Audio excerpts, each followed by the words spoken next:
In 2010, BYU alum Adam Miles started a nonprofit organization to help reunite refugee families who were resettling in the United States from Africa. But he had never actually been to Africa. So a couple of years later, he seized a last-minute opportunity to join a humanitarian trip to Ghana. I wanted to go and see. I wanted to continue to build and grow my empathy and really understanding, like, where are they from? Like, what's it really like, right? So I took my oldest daughter and we went. One question he hoped to answer while he was there is how he could help refugees find belonging in their new communities. The very first village, our travel mates were over there giving out soccer balls to a bunch of kids in this village. And this little boy is walking over to me. It was so nice. He said, I have nothing. He's like, hey, excuse me, do you have a soccer ball? And I was like, oh, man, no. But I said, his name was Borges. And I said, Borges, I'll come back and I'll bring balls for you and all your friends. And I was thinking about my 13-year-old at the time because she loved soccer. And I said, she'd be so into this. And so 9 months later, we're back in the same village outside of Accra, Ghana, with 100 soccer balls, my two daughters. And don't worry, they were able to find Borges and make sure he got one of those balls. This was a light bulb moment for Adam Miles, seeing his daughters play soccer with children they otherwise couldn't really communicate with. They had stumbled upon a shared language, a global language really, the game of soccer. Welcome to the Why Magazine podcast, bringing you ideas, stories, and voices from Brigham Young University. I'm Whitney Archibald, and today's guest is Adam Miles, founder of Refugee Soccer, an organization that helps refugees build connection and community through soccer. We'll talk to Miles about how his organization has evolved over the years, including Refugee Soccer's latest initiative called She Belongs, a program that helps more female refugees join this soccer movement. This episode is based on an article in the summer 2024 issue of Why Magazine, Goals for Refugee Girls by Julia Nebeker. Adam Miles transferred to BYU after serving his mission in Japan. At BYU, he studied international development with a minor in Japanese. During his mission, Miles, who is 6'3", got a tiny taste of what it's like to feel like he didn't belong. Japan is a lovely, amazing place to be, but I did know what it was like to not speak the language. Yeah. I did know what it was like to not really fit in, hitting my head more times than I'd care to remember on ceilings and door frames, etc. After BYU, Adam Miles and his family lived in Japan for several years and then moved to California, where Miles was busy as a successful stockbroker and financial advisor, father of 4, and soccer coach. It was at this time in his life that Adam Miles first started helping refugees, when he met a man named Joachim. Joachim just showed up to church one day, basically, and so I met him, and he was learning how to speak English. He was a singer and musician, and everybody loves Joachim. So we kind of got to talking over the course of months, and as his English got better, I asked him, do you have family? And he said, oh, yes, I have 6 kids stuck back in Africa and my wife. And you could tell how sad he was. And he said his youngest child was 2 years old at the time. And that happened to be the same age as my son, who's my youngest. And I knew I was leaving that church house and I was going home to go tuck my boy in bed. And this man, Joachim, didn't know, when or even if he'd ever see his daughter again. And so it was one of those really transformational moments where I knew that I had to do something to help him. I didn't know what, but I figured that out over time. With the help of a pro bono attorney, Joachim was able to get a travel visa for 3 of his kids, aged 14, 12, and 2, who got on a flight to France. The next 3 would come later, and after that, his wife would finally join them. And these kids had never been on a plane before, and they were a long international journey. And okay, mom, siblings, bye. I guess we're going to go see dad, and we haven't seen him 2+ years. So it was, it was a big deal. And so some of the members of the ward, chipped in and helped, to pay for that. Adam Miles and his 8-year-old daughter were able to fly to France to meet them, and then flew with them the rest of the way to the United States. I couldn't find the kids initially. It's because they had been detained because they didn't have their next ticket, because I had their tickets to come back to America. And so they had to be detained for a couple of days, just at the hotel. And I think they just played and hung out. Okay, so you get back on the plane, you go from France back to the U.S. Yeah. What was that reunion like? Oh, man. So we got back. drove the kids to my house, met the dad in the entryway in our home. And, this little girl, Fabienne, like the sweetest, just most beautiful little girl. But she just again, we've been traveling forever, right? Yeah. I mean, and also she didn't recognize her dad. And he, of course, just, I'll never ever forget, but he fell to his knees and just wept. And I think it was hard for him because he hugged her, but I don't remember her hugging him right back immediately. Like she's like, who is this man? Yeah. And they got over that, they got past that, and now they just have a beautiful relationship. But that was again one of those moments that just confirmed the value of this work, but really set the tone for further decisions I would make when I saw a need, or people came to us and be like, "Hey, I know what you did for Joachim and his family," and we ended up reuniting about 10 families over the course of the next few years, including once we moved here to Utah, and that was just so satisfying. Adam Miles was committed to the cause. In 2010, he started a nonprofit called Bridge to America, which raised funds to help reunite more families. In 2012, Miles took his fateful trip to Ghana and then went back to distribute soccer balls with his girls. After that trip, a refugee he knew asked him to do the same in his home country, Nigeria, which he did, and then went on to return with more soccer balls a dozen more times. I asked Miles, why soccer? So I think probably one of the most important elements of soccer or football is that it's so accessible. If you Google what's the most popular sport in the world, it's football. And I think because it is so accessible, you literally just need a ball, right? Yeah. And we make it really fancy and special. It's expensive to play. It's, we play on really nice fields, et cetera. But I've been in places, including Northeast Nigeria. We're driving through the streets, but you can see there's I don't know, 10 kids and they have this little ratty ball, and what they're using as a goalpost to mark the goal are flip-flops. I don't know how they got to stick in the dirt, but they did, and it's just wow. So it's like if I'm displaced, if I become a refugee and I got to flee my country, whether it's Nigeria or Ukraine or whatever it might be, I'm looking for something familiar. I'm looking for safety. I'm looking for food. I'm looking for shelter. But if there's anything that can help me connect to whatever environment I'm in, and they call it the beautiful game for a reason.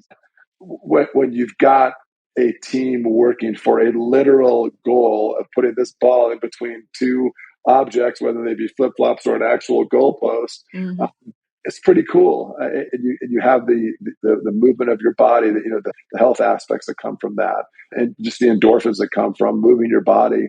It's just such a powerful tool for people who play it. And so to be able to come to America and be able to play that game, I think that's familiar. The food here, the culture, the language, it's going to take you some time to fit in, but boy, from day one, you could put me on a soccer field and I can play with a bunch of community members, and everyone can have a great time and get along. Like that's the power of soccer. And we all get to benefit by connecting through this amazing sport. In 2014, Miles ended up helping his daughter's whole soccer team, 13 girls, raise money to go to Nigeria to play soccer, build relationships, distribute more soccer balls, and give service. Miles chronicled the trip in a book he wrote called We Are One. After all those trips, though, Miles started thinking closer to home. He discovered that there are about 65,000 refugees in Utah alone. There were already a few adult refugee soccer leagues in the area, so he started working with them. But what he really wanted to do was to get more refugee kids involved in soccer. If we can get to the kids earlier and help them integrate and help them make friends, help them get comfortable in their new community, then we can do more good. I'm sure a lot of them would probably love to go back to their countries where their family still is stuck often, where they were born, their homeland, their country, their culture, etc. But they're here, and so we can choose to embrace them. And what happens when we do that is we get to learn from them. We get to see and hear their progress, hear their stories, and I think that's such a beautiful thing.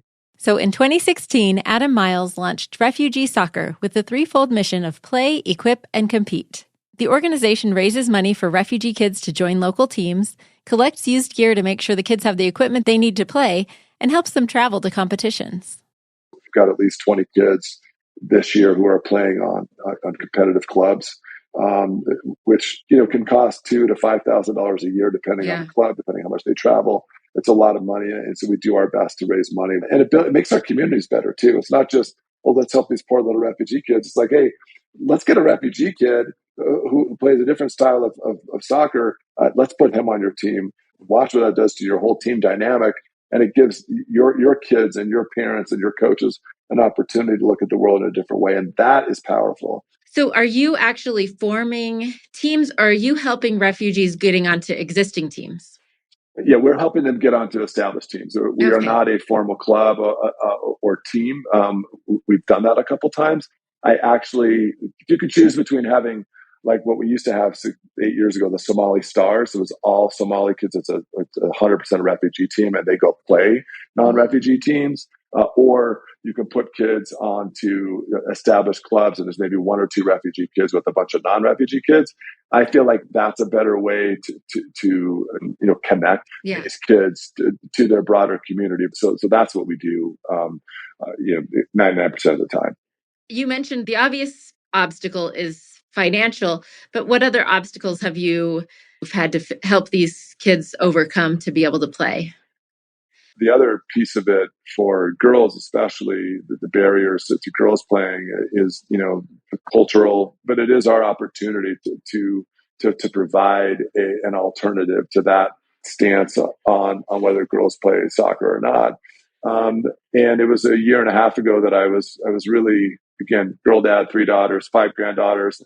I came up with this idea called She Belongs, a platform for girls to feel comfortable, to feel welcome, to feel space, to be able to come and play soccer and do things that maybe that might go against expectations for them. Getting along with your family and keeping the peace and harmony in a home and in a family structure is super important. For sure. And I'm never going to advocate someone to do something that would make their parents mad. Right. But for those girls that want to play soccer, those girls that want to be involved in our program, She Belongs, like they're always welcome. And I'm always happy to talk to a dad or a mom or a brother or something about like here's what we're doing. Look how happy this girl is out here playing. Look at how many friends she has. Look at her confidence build and grow. And so this was like late January, early February of 2023. Okay. This World Cup, it was coming up, and 4 months later in July. And I was like, let's go there. Like let's go to the Women's World Cup. Let's get a team of half refugee, half non-refugee girls, and let's just go.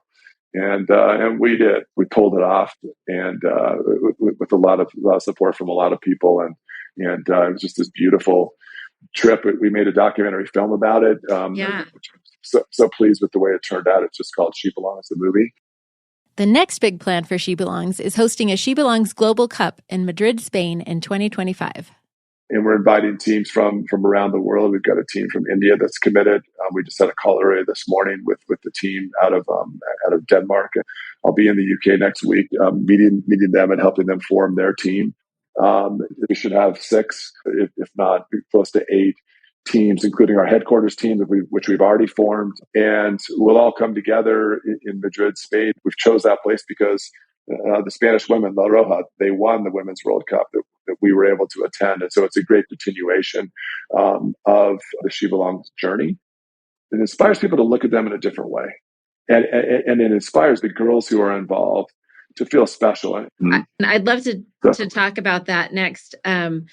What have you learned from the program itself, but also from individuals about the importance and, I guess, the process of belonging? Yeah. I think it's probably one of the most just fundamental needs we have as humans. If you belong to something, whether it be a church or a family or a neighborhood or a team, I think it's an easy thing to take for granted. It's just, you belong. I belong in this community where I am, and I walk around without fear or worries. I mean, but I think it's in the absence of belonging that you actually realize just how valuable belonging is. And I don't know that there's a better example of a human who who doesn't feel like we belong than a refugee, than someone who is displaced for whatever reason, whether it be, war or religious persecution or,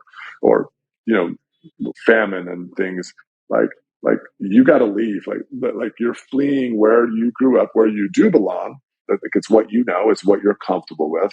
And now you have to leave that. But we all have our moments where we don't feel like we belong. And so I think that if you tear down or pull back the differences, I guess, in skin color, religion, culture, gender, or even talent, whether it's in business or school or sports, if you could cut through all of that and you realize that we really all do share the same desires. We want to be able to be happy. We want to be able to be productive and successful. And so as we create these moments of connection, whether it be on a soccer field or not, that's what makes the world more meaningful. Yeah. Yeah. I guess my biggest question to kind of wrap up here is, what advice do you have if we want to specifically help refugees? What are some suggestions? I think just talk to them. I mean, it doesn't need to be weird. It doesn't need to be forced or contrived or some big conversation. But I think just being open, and I think that's one pretty easy ask. It's pretty easy advice to take. I think having friends that or just community members that we can associate with and relate to that have a different life story, I think is a real opportunity for both sides to connect and to grow. And I think there's great joy in that. So really just reaching out and don't assume that just because they're here, that life is easy for them. But these people are coming from such trauma, such traumatic things in Afghanistan or Ukraine or in Venezuela, right? But these are real people going through real hard stuff. Yeah. And then they're coming here. Just say hi to them. We all have not just an obligation, but we have a real opportunity to make them feel welcome.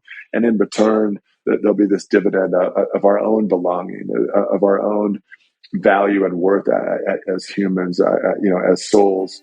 That's really cool.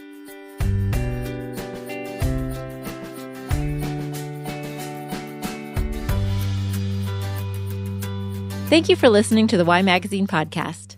If you enjoyed this episode, you'll probably also love our episode about two other alumni who are making a difference in the world called Saving Days, Ending Period Poverty with Days for Girls. The best way to support our podcast is to share episodes with your family and friends. The Y Magazine podcast is produced by me, Whitney Singley Archibald, with executive producer Brooklyn Romer. Original music, mixing, and mastering by Jarrett Davis.